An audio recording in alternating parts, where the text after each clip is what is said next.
We have periodic changes to the reimbursement rates that we use, and I'm assuming Medicaid does too, to the extent that we adjust or increase reimbursement rates that impact the episode on an annual basis. We'll also adjust those targets to account for any unit price reimbursement adjustments that we make. Or if there's been some new technology or some major change in how you do care.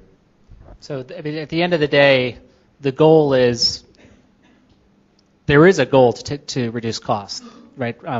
To preserve affordability of coverage within the Medicaid and Blue Cross program. So that's clear that is a goal. The approach towards it is to reward folks who are already low cost in the hopes that those who are high cost will seek to improve performance and see an incentive, a reason to kind of invest in making the changes.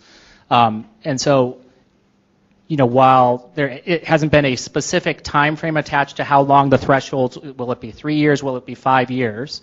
They will need to be reevaluated, but the principle that each of the payers has adopted, they're not looking to move the goalposts, right? They want to create enough kind of certainty for you as a general surgeon that you know what you need to aim for, and that you're playing by that set of rules for a period of time. And whether that's kind of 3 years or 5 years, at what point is there a reason to kind of make an adjustment? As Steve said, it's probably more likely that that acceptable threshold would come down than the carrot would get further away. It would probably be that the acceptable threshold would. Yeah, and frankly, as we begin to get better at these kinds of things, it's very likely that the gain sharing limit will reduce too, as we begin to understand there are better ways to do things, and you can actually do a very good quality service for less than the gain sharing limit. That can be compressed too and allow for more of the savings in the commendable level. And in the system, at the end of the day, this reward system, it really only works for the payers and for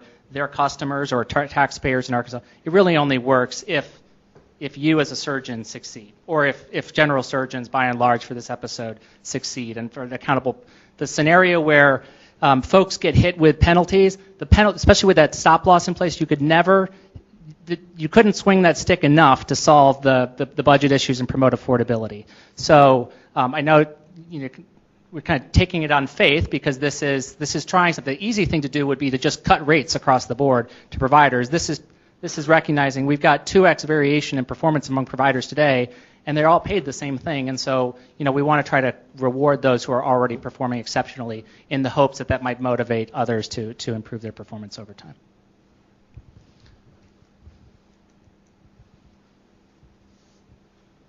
Other questions or points of feedback?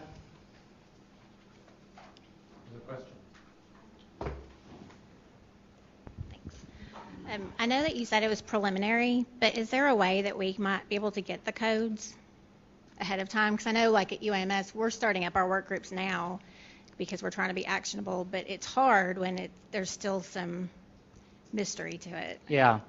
So we should, I don't know if we've set the date when the codes would be made available. I mean, so we could describe the process that we're going through right now. So we have, we've been working with Ron and Donna over the past several weeks to kind of come up with the preliminary design, and we're getting feedback today. We're also anticipating that we may get feedback end of this meeting, someone who couldn't kind of be heard over that they'll email us feedback. We have that information in here. Others of you may want to have conversation with other providers in the community, and so we'd like to get feedback over the next, I think, 3 to 4 weeks. I think we need comments by December 7th. So this material will be on the web. Share it with your colleagues, and we basically want to get feedback by December 7th. And then we'd be able to then kind of go into a tunnel for a period of time, do our analysis. And so I would say, like, by January, we should feel like the codes, that we've got the codes that will be used for the initial reports to be published in April. And then I don't know if that's a reasonable kind of time frame. Yeah, and we're talking about July for a kickoff, right? Well, the first reports would be in April. Right, but I'm talking about performance period. Yeah, the earliest that performance would actually be measured would be for episodes beginning in July.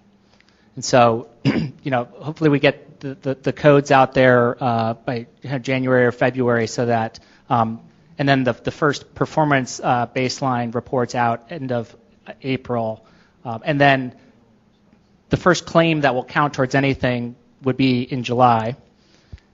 The first full episode would not, have finished for 4 months after that. We'd have a full year of performance from July through the following June. So the first kind of bonus payments would be in third quarter of 2014. And I'd like to interject something. When we put out our initial set of performance reports for the perinatal program, we got some excellent and sometimes rather vehement feedback from our docs out in the community, and based on that, we were able to make some substantive changes to the way we measure things and the way the program will function. So the intent is for us to push out this preliminary plan, and we're hopeful that we'll get lots of good questions and comments from the community so that we can do the tweaks that will allow this to accomplish what we all need it to do.